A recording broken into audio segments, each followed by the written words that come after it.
Microphone check, check. Just like that, we are live. Thank you so much for joining me today. Appreciate you being here, whether you're watching me live, watching me back.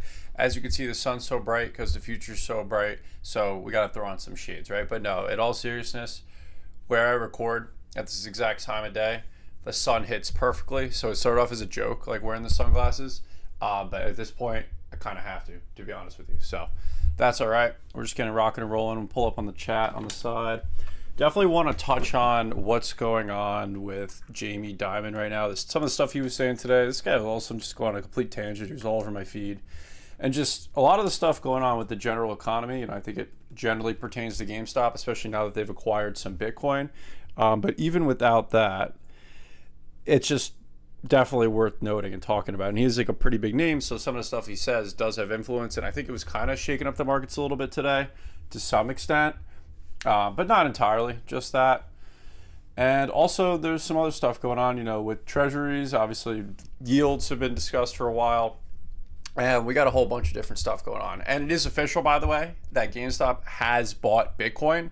So with that being said, let's get into it. And I'm just going to get the chat on the side. If you guys got anything, feel free to drop it in there. But yeah, so I will be streaming weekly on Fridays, starting around 5 p.m. It just really depends how fast I can get home after work, get situated, because I'm trying to get everything prepared, right? So right now what I'm going to do is actually tweet out the stream.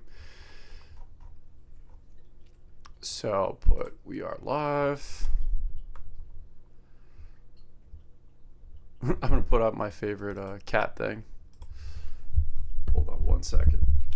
Live now on YouTube.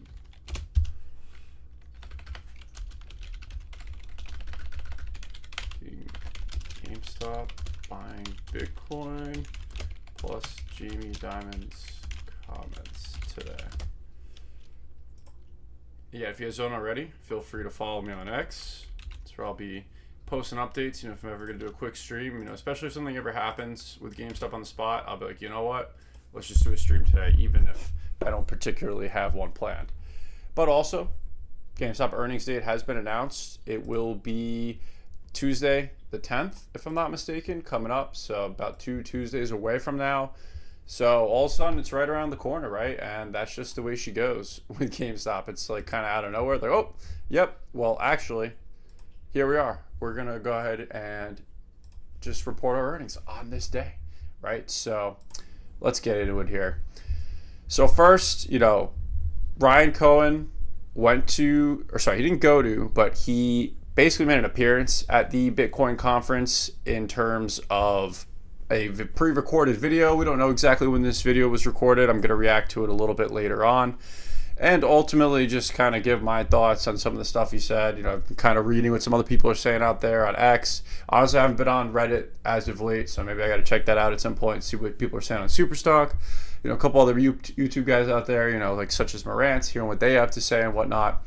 And a lot of interesting opinions. And it is funny right now that the people who started getting involved in Bitcoin, the people who started getting involved in GameStop that are Bitcoiners, where all of a sudden like, I'm selling them out of here. You only bought 500 million, right? And I think it's pretty funny. And listen, I get it. At the end of the day, everyone's going to do whatever they want to do.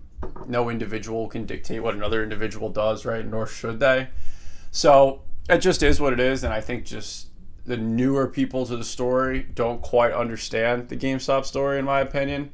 They just think, oh, well, they're buying Bitcoin. They're going to be a Bitcoin treasury company. I just don't think that's the case. I really just don't see them becoming like a pure Bitcoin treasury company. However, I think they see the looming issues with the endless printing of the United States dollar. As I've said previous streams, and I'll continue to say it, it doesn't matter who the president is, how effective Doge is, who's in Congress, the United States of America always prints more money as time rolls on. So with that being the case, and you're the world reserve currency, if people start to lose faith in that, what happens, right? I think Bitcoin emerges as the next decade unfolds, right? And it's not just like an overnight thing. This is something I think has been building over several years, right? Since 2008, really.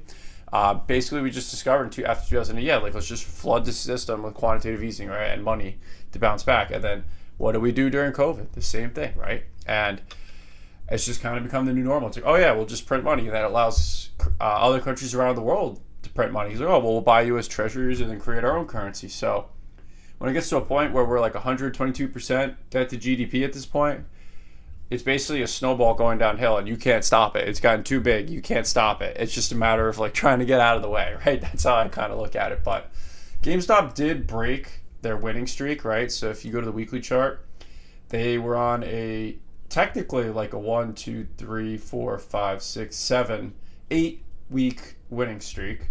And that came to an end this week, right? As we did see some downwards price action. We had a nice start to the week, right?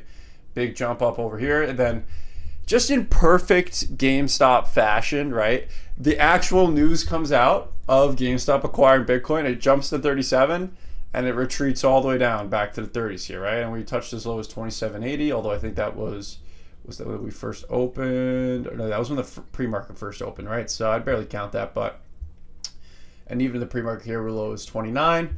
But I wish I could say I was surprised, right? I really wish I could say I was surprised. But with GameStop, it's really not surprising that good news is negative for the stock price action, right? And when you dig deep into market mechanics, you realize that it's not as simple as like, oh, good news, the stock goes up, right? And especially with GameStop's history, I think there's just institutions out there that would rather go down and for psychological reasons, right? In certain situations. But to be fair, on the other side of the coin, to some extent, I think the market was starting to price in that they were acquiring Bitcoin, and that the market, right, generally speaking, was saying, oh, well, GameStop, is going to become a Bitcoin treasury company and buy all this Bitcoin. And then it comes out like, well, they only bought 500 million so far. And I say only 500 million as if that's not a huge number. That buy alone automatically makes them like the 12th or 13th biggest publicly traded company, but just company that owns Bitcoin, right? That's already pretty significant, relative to the whole world. So what's up, Anthony? Hope you're doing well. The interview's hotel room looks like a Vegas casino room. The interview is probably like the night before. Make the mistake. Thanks for being here. Possibly, right? Because you just remind me. Look at this guy just chilling at the Knicks game. People are about to find out who these people are. These women are. I don't know if he knows both of them or what the deal is. Maybe this is a group of friends, right? Maybe he's got game. I don't know what's going on with Ryan Cohen, right? But it was funny. I go on my Twitter this morning, X, whatever you call it these days, and it's all over. It's like, Ryan Cohen was at the Knicks game last night, right? And honestly, I want the Knicks to win, but also I don't really give a damn about basketball, to be honest. I just think, why not root for them? So I'm more of a hockey guy, those of you that know me. And speaking of hockey, we have a repeat of last year. Oilers versus Panthers again. The Oilers got to get it done. McDavid needs a cup, man. McDavid really needs a cup. We need to see it. So here's the official announcement. GameStop acquired 4,710 Bitcoin, right? We got an 8K filing to reflect this. This came through the Business Wire on the day of the Bitcoin conference kicking off, May 28th. So today announced that it has purchased 4,710 Bitcoin. So in theory, right, if it was within the past 4 business days that they bought it, it would have been 22nd, 23rd, 26th, or 27th, right? And when you look at Bitcoin's chart in that time, well, that's not how you spell Bitcoin, is it? So when you look at Bitcoin's price action since then, it would have been right around in this range, right? Somewhere over here, right? So right around where we are now or a little bit higher. But that's in theory, right? The other theory is that, well, they disclosed it when they updated their investment policy, and it clearly says that the investment policy, that is up to the discretion of Ryan Cohen and other board members to buy Bitcoin, states that they can buy Bitcoin. So why would they need to file in the same way that it's considered to be a material purchase, right? This is widely speculated on the past several weeks, right? And ultimately, we're going to get some answers in a couple weeks from now when we get the earnings report, because the earnings report will say the cost basis of which they acquired Bitcoin. So I'm really curious to see. There's also some theories out there that maybe they bought some. It went up, right? They bought some back here. It went up. They already cashed them out. And then now they're just holding the rest, right? But honestly, guys, my opinion is that they just want to start small with Bitcoin. They solely want to build into it. I feel like they just bought this half billion, right? And it's funny that it's like, oh, they only bought $500 million. that's still an enormous amount, right? That's an enormous amount of Bitcoin. And with that being said, it doesn't mean they're not going to buy more Bitcoin as time goes on. And also people are like, oh, they bought the top and this and that. But when you realize what's happening with the US dollar and why Bitcoin has value, that there's a definitive supply, no one can go out there and create it, and that the dollar is inevitably going to be continuously printed, it doesn't, in my opinion at least, right? There is no top for Bitcoin, right? Yes, there's going to be cycles, and in theory, this could wind up being the top of the cycle, but that's also why maybe they don't want to put all their cash in right away, right? Like they're just easing into it. So it took me time. I've been following Bitcoin since like 2016, 2017, right? But I wasn't really actively, consistently buying it until about 2021. I was kind of in and out of it here and there. And I was also, much younger and immature in terms of market investing in general, just investing in general across the board. So really it was like 2021. I realized, I'm like, okay, the best way to go about this, don't trade it, don't try and do this or that. I'm just going to dollar cost average over time.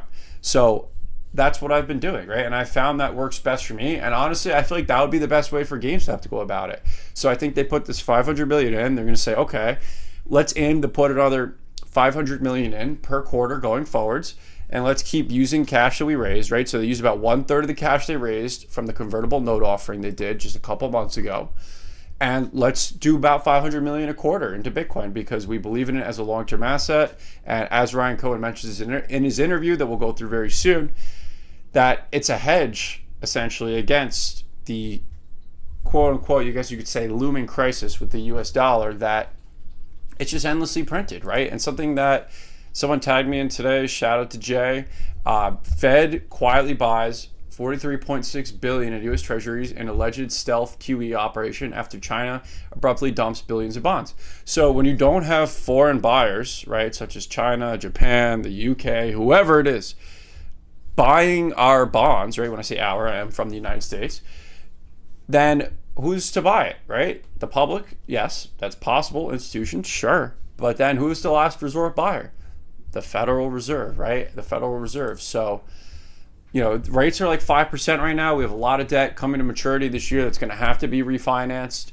And the rates don't look like they're going anywhere, right? Rates don't look like they're going anywhere right now. So this is the total assets on the balance sheet for the Fed, right? So it's been decreasing, but I honestly think it will go up over the next year or so, right? So obviously we'll have to see, but asset securities held outright, and this is as of recently, right? So these are the charts. You can look at this yourself, the Federal Reserve.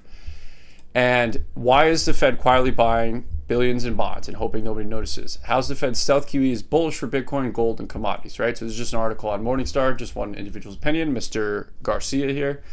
U.S. Federal Reserve just pulled off something stealthy. Over 4 days last week, without fanfare, the Fed vacuumed up 43.6 billion in treasuries. That's 8.8 billion in long-dated 30-year bonds, May 8th alone, plus another 34.8 billion earlier in the week. Not exactly small change. Quiet returning to quantitative easing trough isn't standard Fed housekeeping. It's like a bank robber returning to the scene because he forgot his car keys. Let's talk straight. This isn't tightening. It's stealth easing. It's monetary policy on tiptoes. Some traders have begun to notice, and smart investors should too. Commodities trade in particular have a nose for monetary sleight of hand. Gold, the ultimate financial cynic's metal, has risen sharply early 2024, which has been pretty widely discussed, I would say. Gold doesn't believe in politicians, central bankers, or economists, even the Ivy League types who wave their hands and promise stability. It believes in numbers. This isn't just U.S. China jumped into the gold pit too, brings a bigger shovel. So China has been buying gold as well as Russia for several years now, right? I remember reading back in like 21, 22, 23, during that period, they really started to acquire gold a lot. And I think it's because they've been seeing this kind of just slowly unfolding, right? It's very slowly unfolding that the amount of dollars being created is just increasing. And they're dealing with some of their, especially China, right? Dealing with some of their economic issues of their own. So with all that being said, it really, to me, just provides value to Bitcoin and gold. And I think, in my opinion, right, of course, I'm not in the business of giving financial advice. I think, a long-term like retirement portfolio should have small allocations to each one. And that's what allocations is really based on your risk tolerance and your age, right? And it's kind of something you'd have to make a determination of.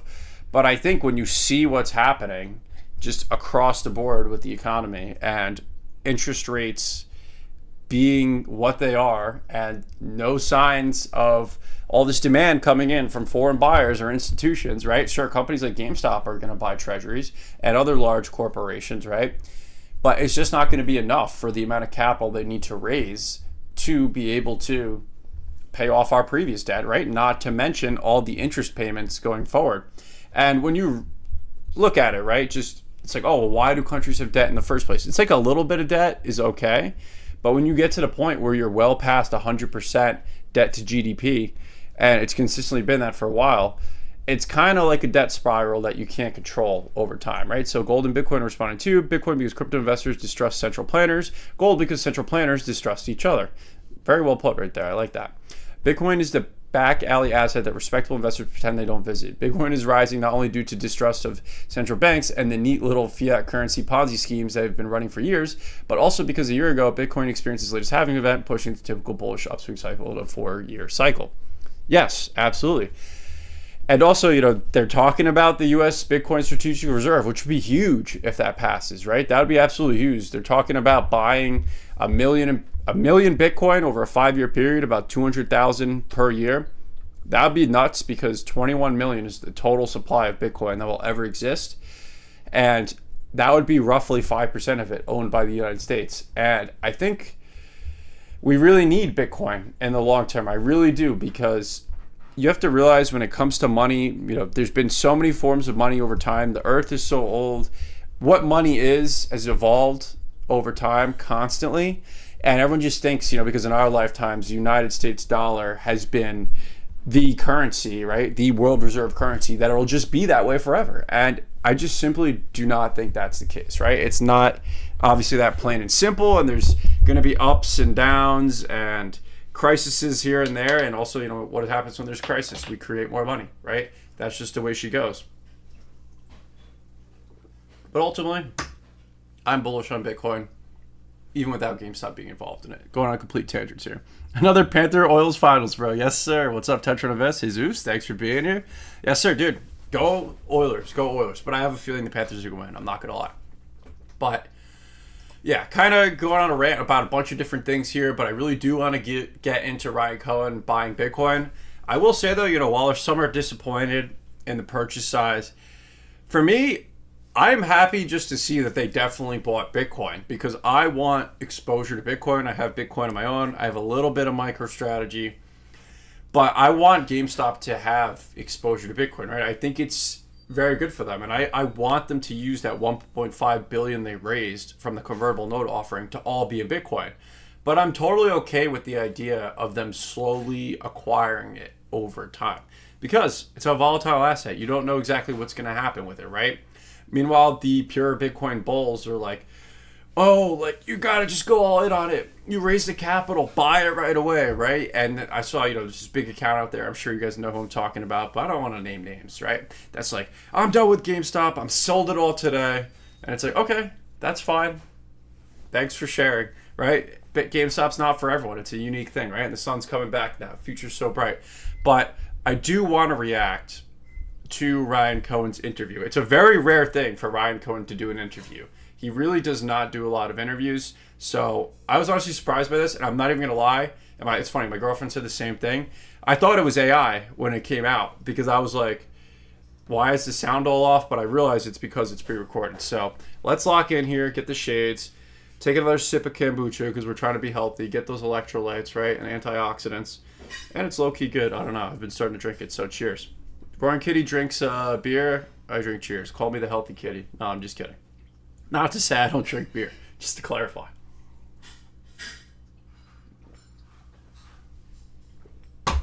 All right, let's get into it.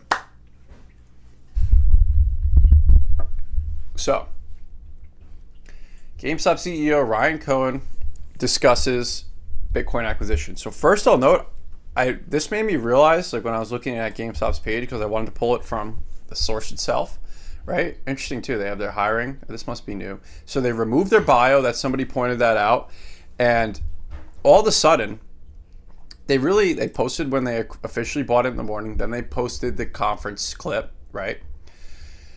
and then they just have been responding to like a few things. They really haven't been like marketing their products in particular. So is it impossible that they ultimately like move? Why is my headset like all messed up with the size? But is it impossible that they completely move away from the GameStop brand and really just do collectibles? Ryan Cohen kind of hints on it in the interview, right, to an extent, but I don't think they're going to completely get out of gaming altogether. I think, obviously posting about Pokemon, but also a lot of quote retweeting, selling video games in exchange for money, didn't pre-order Switch. So it seems like the social media has kind of been changing, right? But without further ado, let's go ahead and react to Ryan Cohen discussing Bitcoin acquisition at the Bitcoin conference, right? So you got the GameStop logo right off the bat here. Here we go. Let's get into it. Let's see what Mr. Cohen's got to say. What's up, everybody? It's David Bailey from BTC Bailey? Inc., and I'm here with the man, the myth, the legend, Ryan Cohen from That's what they call him. GameStop. What's up, Ryan? What's up? It's got the classic hoodie on, of course. Doing well, man. I'm enjoying these Bitcoin prices. How about you? It's all good. Well, casual Ryan let's get started. Too. We're talking innovative corporate strategies. We're talking pioneering new paths. You turned GameStop around from a dying business to a thriving business. How'd you do it? When I took over, the company was a piece of crap and losing a lot of money. The company was under a lot of pressure, moving from physical games to digital downloads. So you had to cut costs. You had to cut costs very aggressively and bring in fiscal discipline. And we did. And retail is a tough business, but it was a big focus on getting costs under control. You've got a lot of macro headwinds going against the company. You have a move from physical games to digital downloads. Sure. And we needed to get the costs under control and also shift the business from being so reliant on video games to collectibles, which we've done. And so now there's a big focus on trading cards. We're doing grading in a... Okay, so right away he touches on cost cutting and how the business was extremely inefficient prior to his arrival at GameStop, right? And just irresponsibility in terms of how they were running up things and just trying to overextend on the idea of video games when it was very clear they needed to shift, right? Which I think has been pretty widely known at this point, but really just touching on it and clarifying that. And I think it kind of leads to like how he's trying to lead to how the company got to where they are today, right? And he's saying it's evident that they need to really move forwards, right? That's what I'm really getting out of this, and also really obviously focus on the collectibles and evolve the business, because if they just cut costs forever, right? People will think, oh, they're just cutting costs, right? They keep losing revenue. Yeah, profitability's going up, but it's just because they're cost cutting and they're still only doing video games, right? That's simply not true. The more and more I go to GameStop, the more I see more collectibles as the primary items there, right? And generally speaking, they're gonna have higher margin items, and most of it has to do with trading cards, right? I myself have been picking up like a bunch of different cards from GameStop, got a few cards graded, right? And it's been a pretty smooth process. And the grading process, yes, if you're a major collector, you're probably not going to go through GameStop, and that's okay. But it's opened the door for someone like myself who probably would have never got a card graded, right? I've been buying some graded cards even before GameStop was involved in it, like a little bit, right? I had a couple, but I've obviously been more involved because GameStop's involved in it, and I'm pretty involved in GameStop. But had GameStop not implemented the process where you can grade cards through them, I wouldn't have tried it. And again, I'm not a major collector, so I understand a major collector is going to be like, I'm not going to do that. Why would I go through GameStop? I already know how to do this. That's fine, but there's a lot of people like myself who would maybe give it a try or start doing it occasionally if the service was there, right? And that's exactly what happened. So I think I'm the perfect example in this case. A bunch of stores, and we're selling a lot of trading cards, both in sports and TCG. I personally focus on sports. The company today is profitable in the U.S.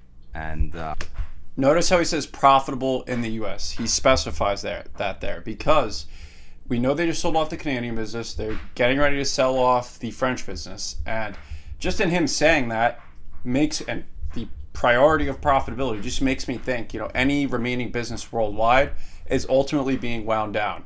at this given moment in time? We've gotten our costs under control. You had a lot of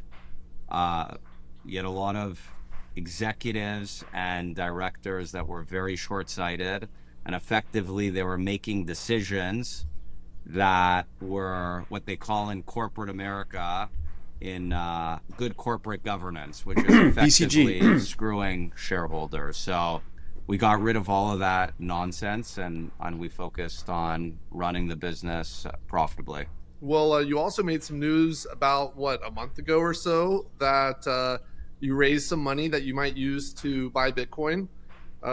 So we know this was definitely pre-recorded because they had filed it that morning, and then the recording came out, which makes sense because I feel like, had they let this come out and then they did the filing after, there's gonna be some baloney lawsuit like, oh, they were, he said it before it was filed, he said it on the conference, right? So they probably filed it that morning knowing that this was gonna be shown at the conference. That's my thought, at least.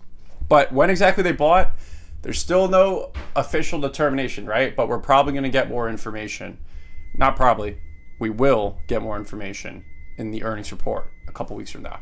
I guess the $1 million question that everyone wants to know is, has GameStop bought Bitcoin? We have bought Bitcoin. Okay, how much? We currently own 4,710 Bitcoins. So currently have 4,710 Bitcoins. So notice how we said currently have, right? That's interesting. It's like, did they have more and then they sold some? Did they buy more, right? Marantz was mentioning this in a video I saw of his. Did they buy more since then, right? Do they plan to accumulate more, right? That's what that seems to kind of hint at to me. He's not like we have, right? He's like, we currently have. Using the word currently was a good pickup on Marantz's part. And also I saw a couple other people saying it too. And I'm like, yeah, I don't think he just threw that in there just because. It's possible, right? But I feel like it's indication, in my opinion, that they're going to buy more Bitcoin as time goes on. Let's go. So tell us about that. Why did GameStop decide to buy Bitcoin? It was, if the thesis is correct, then Bitcoin and gold as well can be a hedge against global currency devaluation and systemic risk. Bitcoin has certain unique advantages compared to gold. The portability aspect of it, it's instantly transferable across the globe, whereas gold is bulky and very expensive to ship. The authenticity, it's instantly verified via the blockchain. The storage, you can easily secure Bitcoin in a wallet, whereas gold requires insurance and it's very expensive. There's the scarcity element of it as well. There's a fixed supply of Bitcoin, whereas with gold, certain technological advances, the supply of gold is still uncertain. And then ultimately, there's the asymmetric upside. Gold. So he just said things right there that Bitcoiners have been saying for years. So you could say that he's taken the orange pill, I would say, at least, right? Based on just the way he described it right there. When people say, well, why would you not just own gold? The average Bitcoiner would say something to that extent, right? And we'll go back a little bit here because the next part's pretty important too.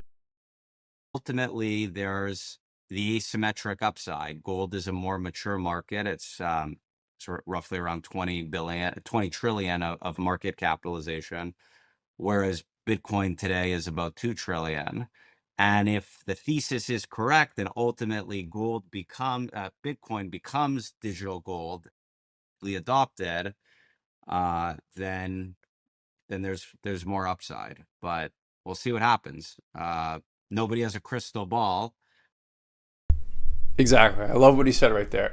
Look at that face I paused it on. I didn't mean to do that, but it's true because while I am very bullish on Bitcoin, and evidently GameStop is bullish on Bitcoin now as well, nobody truly knows what's going to happen, right? But I totally agree with what he's saying there, that there is so much more upside. It's 1/10 the size of the gold market at this given point in time. And ultimately, I think, when you hear people still dismissing Bitcoin, oh, it's just magic internet money, and just, oh, yeah, I don't want to be bothered with that, right? It tells me, honestly, that we're still early because there's no one that really says like, oh, gold is like fake, gold is nonsense, right? So I feel like once Bitcoin gets to the same level as gold in terms of market capitalization, that's where it would kind of be at the point where it's kind of worldwide, accepted by the average individual worldwide, right? Like, not to say there's still going to be some people who are like, I'm not owning Bitcoin, I don't want any of that. Just like there's some people right now who are like, I don't want gold, I don't want any of that. But I don't. If you think that about gold, people who think that about gold probably aren't saying, oh yeah, gold is totally worthless. But at this point in time, some people are still saying, oh, Bitcoin's totally worthless, right? And I think that's where that's disconnect at this given point in time. But they're both underlying idea is to hold value, right? Think about it. The gold standard that was, signed away and really kind of started this whole mess was that dollars were backed by gold in the Federal Reserve way long ago, right? Many, many years ago. And ever since then, the snowball has just been getting bigger and bigger and bigger and bigger and bigger. And now we've been well over 100% debt to GDP. And here where we are today. But that's the current thesis. Well, congratulations. And I feel like GameStop is the ultimate meme stock and Bitcoin is the ultimate meme money. And if you combine the two, you get a meme super cycle. So,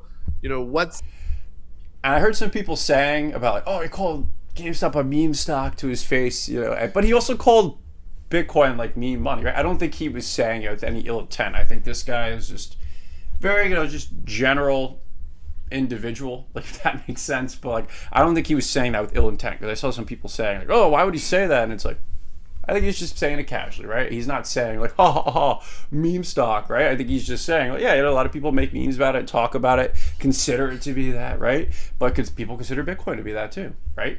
So I don't think it's a big deal. What's next for GameStop and Bitcoin? Are you going to buy more Bitcoin? Is this the next MicroStrategy, the next MetaPlanet, or even better? We're not going to call our shots in advance. Very Ryan Cohen like, and GameStop like. I'm not surprised at all to hear that. They just, since the beginning, right, of Ryan Cohen being involved in GameStop and the new board taking over, there's been no point in time where like, hey, we're going to do this. It's always been like, hey, look what we've been working on. All right, here it is, right? Just like the investment policy. Or we saw he took a picture of Michael Saylor, then it's like, oh, investment policy says we can buy Bitcoin. And now they bought Bitcoin, right? And it's, oh, we're going to buy Bitcoin in this fashion. So I think also, part of it is too, the board, Ryan Cohen, Larry Chang, Grube, right?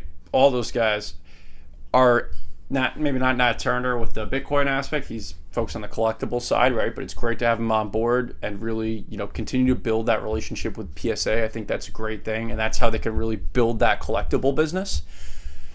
But I think the board is still determining, like, what's our best method of continuing to acquire Bitcoin? Because, again, I believe they're planning to continue to accumulate Bitcoin, but they're not just going to push all the chips in, raise another 0% convertible note, 2 billion, 1 billion, 3 billion, whatever it is, push it all in again, raise another note, right? I don't think they're going to, like, rush it. I think they're going to slowly build into it, but that just like they're slowly building into their relationship with PSA.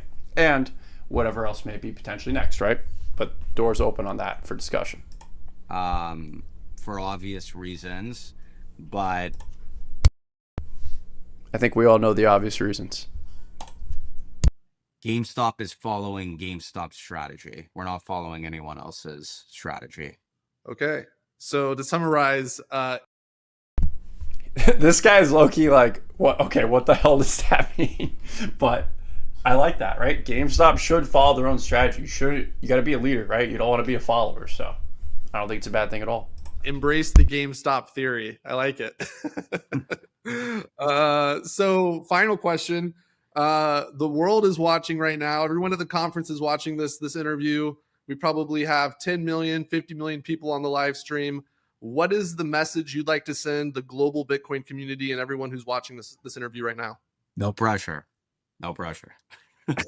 Don't follow GameStop. Make your own decisions independently. It's my message. Just do whatever you're comfortable with. Don't trust, verify. Let's go. Love that. Well, Ryan, thank you for... I think it's a great thing for him to say because it's true, right? Some people have more risk tolerance than others. Other people, are closer to retirement. Some aren't. Some want a lot of risk, some want a little risk. So I think he's saying like, hey, don't follow us, don't follow GameStop. Do what's best for you. Like, we're gonna do what we're gonna do. If you want to be around for that journey, great. If not, that's fine. Don't follow us, right? And that's why it's like some people, the Bitcoiners who got involved thinking it's gonna be the next big Bitcoin treasury company, like, oh, this is not what we thought. Oh my goodness. Okay, sorry, it's probably not the thing for you, right? And I kind of foresaw that in a way, right? Hindsight's 2020, so I'm not gonna say like, oh yeah, I predicted that, but to some extent, I was like, I don't think these pure Bitcoiners quite understand how GameStop goes about things, right? But also, as I myself, I would say like a Bitcoin like maxi, I guess, because I don't own any other cryptocurrencies. I used to own Ethereum. At this point, I own 100% Bitcoin. And for me, it's because I believe in Bitcoin the most. And I think for other cryptocurrencies to succeed, Bitcoin has to succeed. And I think Bitcoin has the strongest underlying value. I have friends who own XRP. They're like, oh, it's this, it's that, it's going to be. And I'm like, okay, yeah, XRP can be utilized, right, to move money. And the technology is great, just like Ethereum and some of these other currencies, right? I think the technology is great and absolutely could revolutionize things. But what gives those coins true underlying value? What gives Bitcoin true underlying value is that there's a finite supply and individuals and institutions continue to accumulate with the idea that, hey, the dollar can be endlessly printed, which means my purchasing power can be endlessly diminished. So I'm going to buy and hold Bitcoin. And that's just my approach. But listen, if you want to own other cryptos, all the power to you. Not trying to crap talk it. Although to my friends, I do joke around and call it scam RP, but it's all jokes.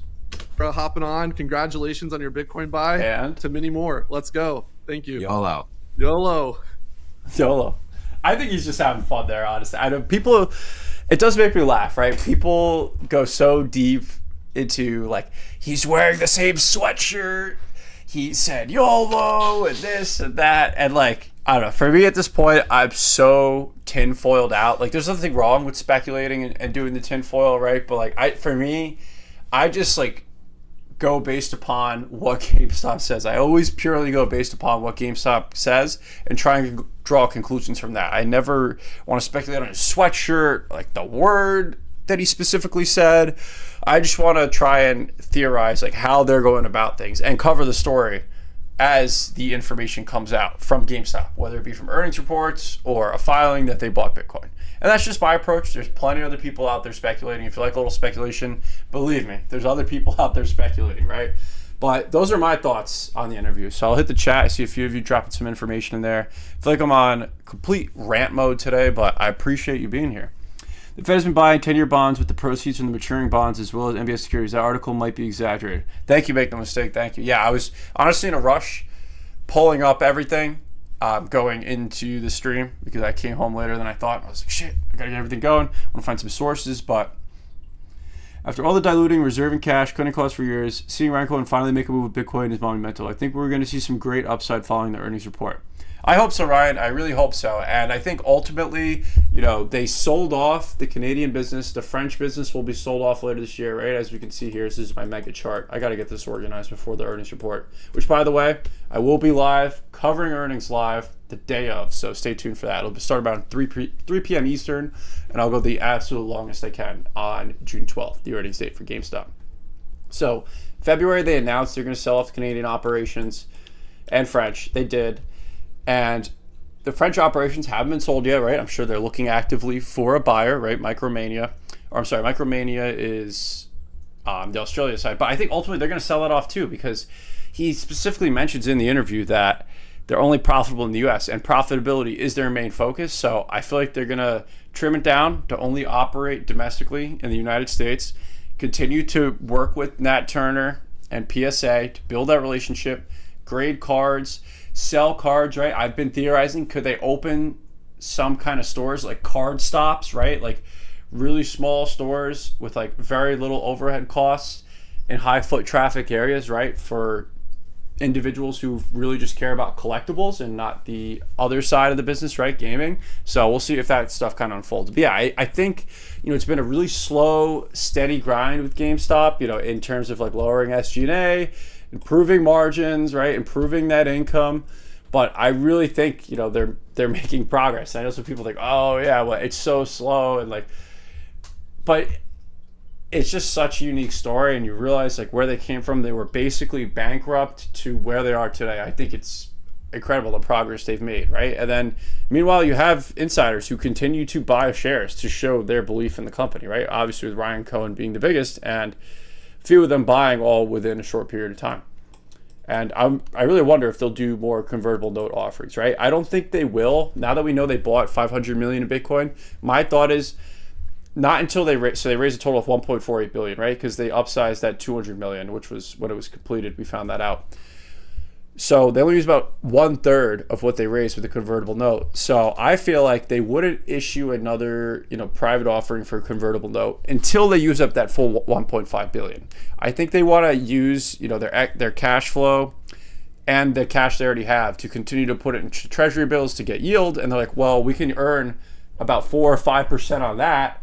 And then meanwhile, what we put into Bitcoin, we're paying 0% interest because it's in the form of convertible notes. And that's really unique, right? Because there's Bitcoin treasury companies who are just doing it purely, but that's risky, right? In terms of GameStop, if Bitcoin goes through a true bear cycle, right, like a 4 or 5 year period, like I don't really see that happening, but if they theoretically did, or Bitcoin theoretically did, companies like MicroStrategy, MetaPlanet, whoever else who are pure like Bitcoin treasury company plays would be facing some challenges, right? Not to say it would all fall apart. Whereas GameStop will be like, okay, we have the cash to cover it. We're good. So they have a really strong balance sheet and a really strong base. So my thought, and I've really been building this thought over time, is that they're not going to use cash they already had from the past share offerings. They're really just going to use from the convertible note offering and future offerings to accumulate Bitcoin at a steady pace. That's my theory as of now. The US and Australia have 30% plus gross margin. Europe and Canada, 24% plus. Yeah, I really think margins for the gross margin. So yeah, maybe Australia could stick around then, right? When that's the case. But I feel like gross margins really do, you know, across the board have to steadily stay above 30%, right? We're flirting with 30% throughout 2024. But really, if you look at some other retail companies, their gross margins are closer to like 40, right? So I really want to see them get to the mid 30s and eventually close to 40, right? But that's going to take some time, I'm not going to lie, and really pushing more towards collectibles. But also keep in mind, collectibles is still, well, not collectibles, but trading cards. The trading card business becoming a bigger part of what they're doing is still relatively new. So I feel like we really need like a full year of information to see like, okay, what does last year look like versus this year? And ultimately, does it wind up being at a certain point when we get the earnings report, we could see specifically like what they're earning off PSA grading, specifically off trading card sales, right? That are either already graded, right? That they bought off someone else, or that they, you know, somebody who bought a pack, right? Like I have this pack, I've been waiting to open. Stay tuned. I think I'm going to stream it like on Sunday. I'm going to stream opening this, or I don't know, but I've been saving it. I'm like, should I wait for the cup final? But I have a feeling there's a good card in here. And my cards just came back that I sent in previously that were graded. And I'm going to go pick those up. And I'm going to bring in whatever good cards I got out of here to go get graded as I pick those up. Right? And unfortunately, they both came in at 9s. They were fresh out of the pack. I was really hoping for 10s. One of them was like a Matt Rempe card. I don't know if you guys know him. Guy on the Rangers. I'm a Devils fan, so I was like, ugh. But I was going to sell it. But now that it's a 9, it doesn't have a whole lot of value. Maybe I'll sell it. Maybe I'll give it to a friend that's a Rangers fan. We'll have to see, right? It might keep Australia. Exactly. I think so.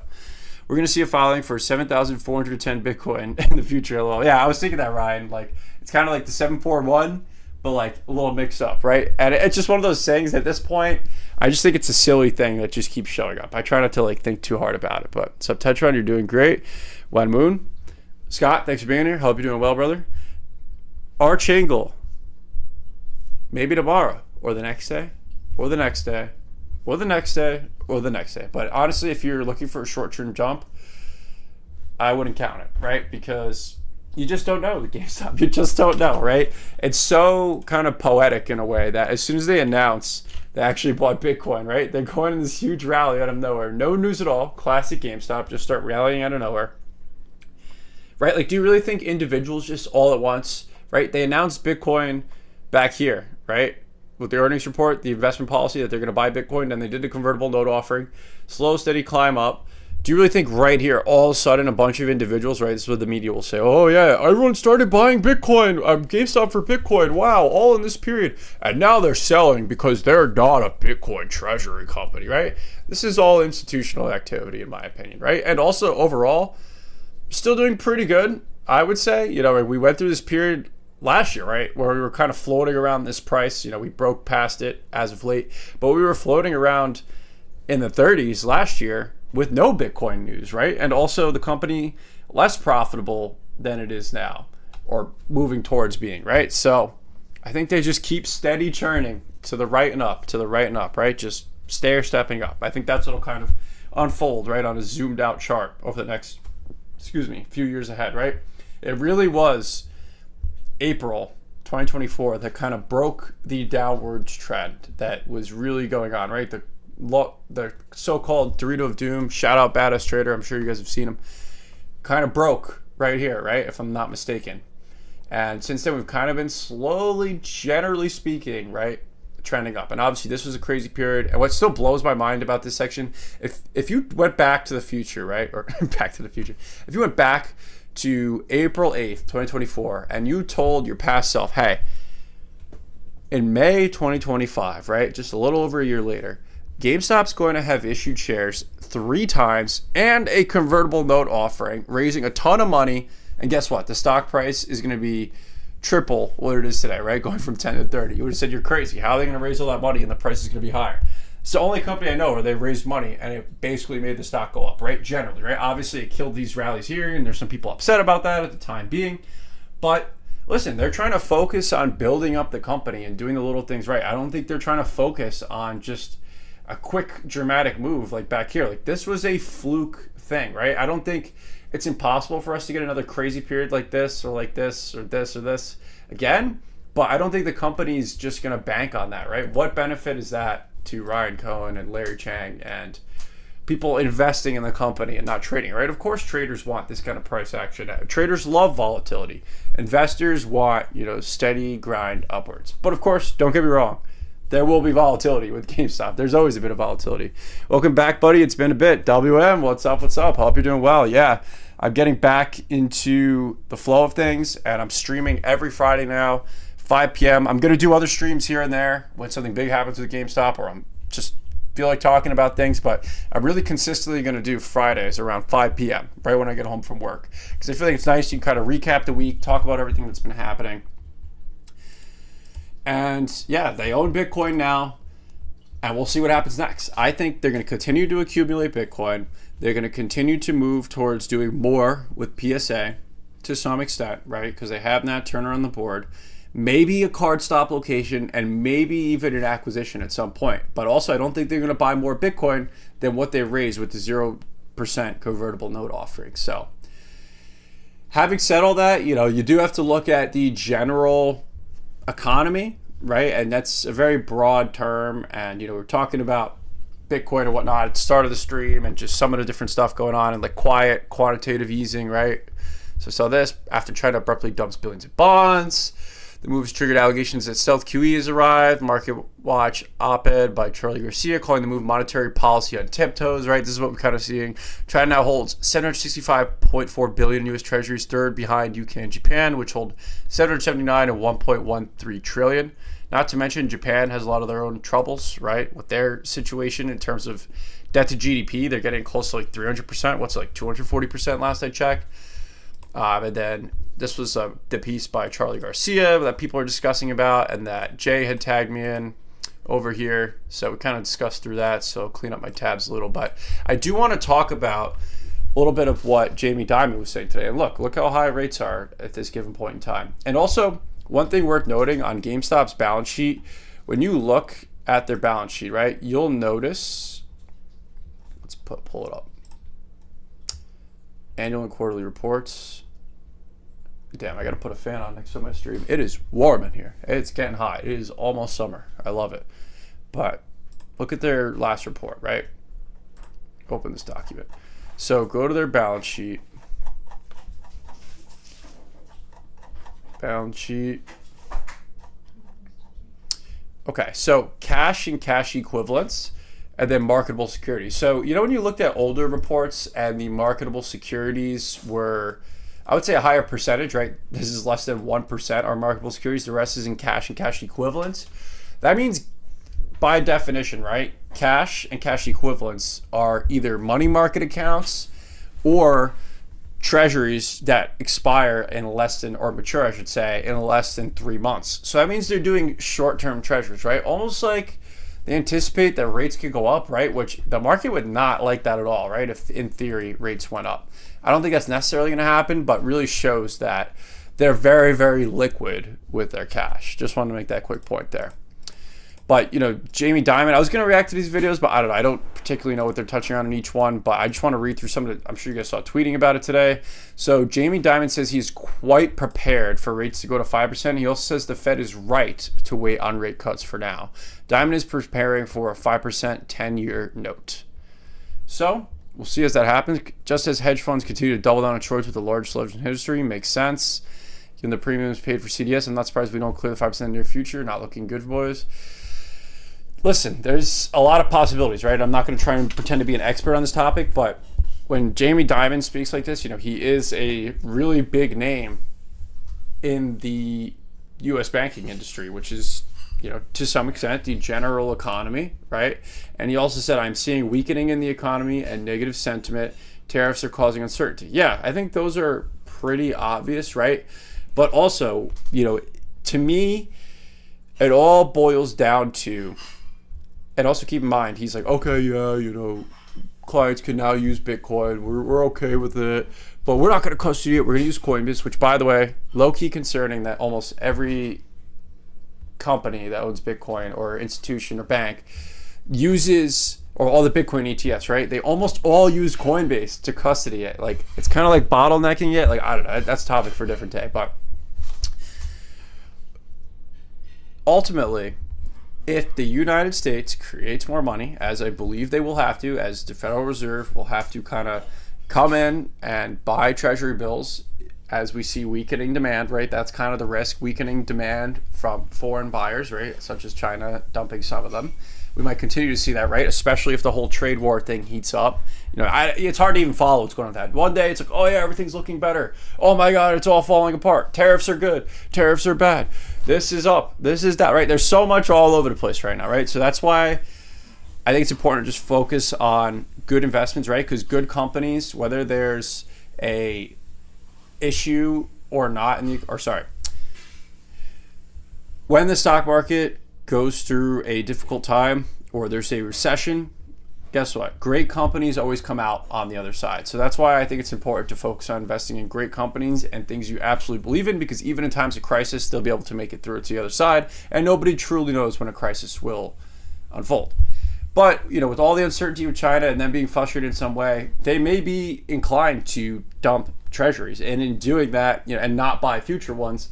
So one way or another, right? I think as maybe not just tomorrow or the near future, but over the next several years, right? Next decade, I think a lot of treasuries that are created are bought by the Federal Reserve. And if the Federal Reserve is buying them, right, what are they doing? They're printing money out of thin air. And what's that clip of that guy that I always see every once in a while? It's like, the Federal Reserve is unlimited money. The Federal Reserve is unlimited money.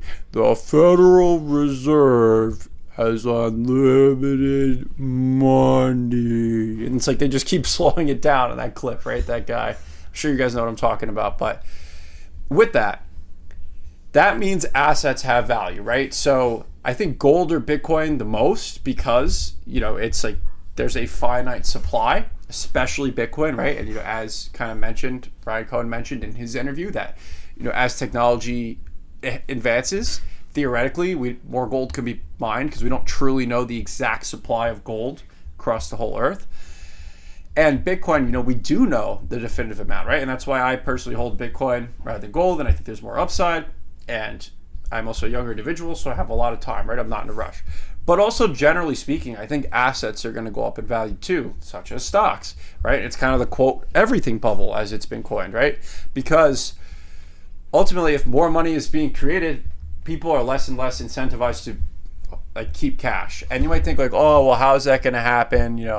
not everybody's investing, right? I think how the average person starts to notice it, and they've already kind of started to notice it, is you realize like, hey, I was gonna buy that refrigerator last year, and last year was 1,000. Now all of a sudden it's like 1,200. What the hell? It's up 20%, but the inflation numbers are 3%, 4%. But things that people are actually buying are going up 15, 20%. People start realizing like, what the heck? My purchasing power keeps being diminished, and I think that's also how more individuals kind of become on the Bitcoin wave, so to speak, right?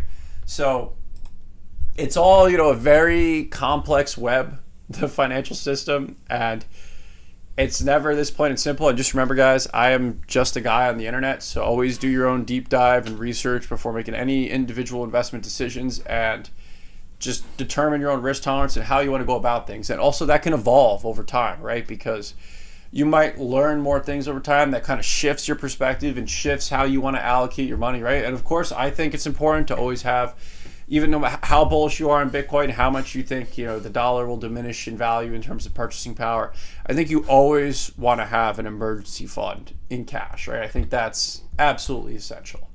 And that's just what I think. But thanks for being here. RC at the Knicks game, sitting on the seats. Doug Sifu usually sets mega troll. RC in New York City is interesting, not just for a Knicks game. Banks buy T-bills and now okay with crypto. What does GME have again? GME has a lot of cash and now 500 million in Bitcoin. So I think they have, let's see, per the last filing, and also we'll talk about the Knicks thing again in a second. Where is it here? So their current cash, right, per last report was 4.7 billion. That was all just from the share offerings. And now you include another billion, right? So we're looking at it. They have about 5.8 billion as of this time and 500 million in Bitcoin. Assuming they still have 500 million in Bitcoin when the next earnings report comes out, right? Or we get that as the official number that they have at that time. And they have positive free cash flow, as I believe they will.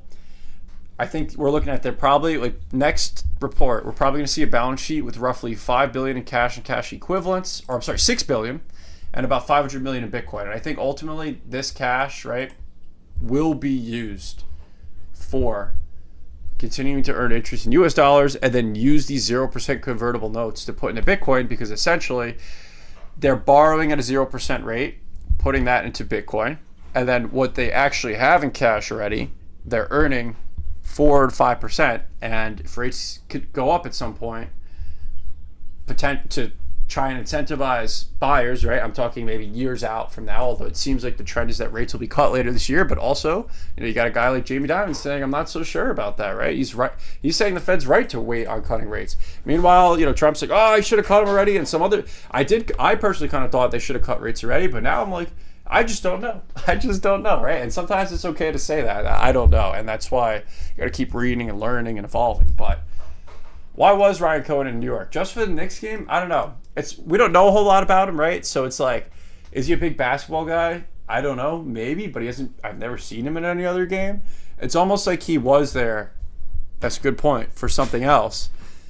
And then he's like, all right, let's go check out the Knicks game. But he's sitting courtside too, and with a couple ladies, right? And I'm assuming maybe those are friends, because it looks like they look like they're related potentially. They could be sisters. So I wonder if they're friends in some way, and he just happens to be there because he can. And he's like, all right, I'm going to discuss business. But I don't know if it was actually Doug Sifu seats, because I also saw someone saying it's like Steve Cohen's. And like, yeah, maybe, right? He's doing it to troll, possibly. But at the end of the day, I don't think it means a whole lot, or that, he's trying to say this or say that. Maybe he is maybe just trolling around, but I don't think he's like trying to send a message or something like that, right? Because I saw some people say, oh, well, what does it mean, right? But it is funny. Now that I'm like thinking about it, you always see this guy in like one of two outfits. He either has the black hoodie or the leather jacket. And maybe here he has both. No, there's no hood. But he either just has the leather jacket or the black hoodie. Those are like his two outfits, and that's it. So it is pretty funny, right? I really would like, low-key, for Ryan Cohen to do more interviews. Like, he seems like a very interesting guy. I feel like he's low-key kind of introverted. That's why he doesn't do a whole lot of interviews, and he likes keeping to himself. And I'm sure in his wildest dreams, he didn't expect to be in the situation he is now, running GameStop. Obviously, like, he got involved in GameStop and, took majority control and overhauled the board. But prior to January 2021, I don't think he ever imagined it to be like imagine telling him, this guy, when he was first buying Bitcoin shares, or when he first filed in like November 2020, that he was like a 10% plus owner at that time. Hey, it's the years you're gonna go through a crazy period in early 2021. Everyone's gonna learn your name. Like, it's gonna be national news, international news, and the stock market's gonna go crazy. It's gonna be this crazy situation, right? They're gonna literally stop the game, right? The game was stopped. And then guess what? It's going to be May 2025, halfway through 2025, half a decade later. Oh my God, excuse me. Half a decade later, and you're still going to be widely looked at. Right? You're going to, not everybody, right? But there's still going to be people who very closely follow GameStop and follow like what you're doing. As an introvert, that would probably scare the crap out of someone who's an introvert, right? In theory. So I don't know, just spitballing here, but banks buy T-bills and now okay with crypto. What does that mean? Yeah. But I think that's all I got for today, guys. I don't want to overextend the streams, and also I'm going to be going out later, so I got to kind of get situated. But I really appreciate you guys being here, and I'm really excited for the upcoming earnings reports. So it is Tuesday the 10th, right? Let's get that officially. News releases. By the way, you could sign up, right, for emails. It'll send you an email whenever the news release comes out. But announces release date, and this was later in the day, right after announcing Bitcoin. So they will announce earnings after market close on Tuesday, June 10th, 2025. They do always announce earnings on a Tuesday, I've noticed. So I will be starting my live stream around 3 p.m. or so Eastern time. So basically 1 hour before the numbers come out, kind of previewing. I'll do previewing streams, coming up over the next couple weeks, and just videos as too. So subscribe, like, all that good stuff. Also follow me on X if you don't already, at Tetron Invest. And I'll be, kind of previewing, but the day of, I'll be covering the earnings live. So that'll be exciting around 3 p.m. Eastern. So hope to see you there. Hope to see you guys back. And I hope everyone has a fantastic weekend. Remember, always do your due diligence. Know what's best. Determine what's best for yourself as an individual. Be frugal. Continue to invest. Save in your emergency fund, right? And even beyond just GameStop or Bitcoin. Do what you deem to be adequate for your own individual situation, and be disciplined, right? It's obviously all of that is way easier said than done. And I'm not, this master champion of all those things I just said, but those are things, and why I say them is like, just like everyone else, I continue to work towards those good habits, right? And that's all I got. Thanks for being here. Hope everyone has a great rest of the day and great weekend. Take care.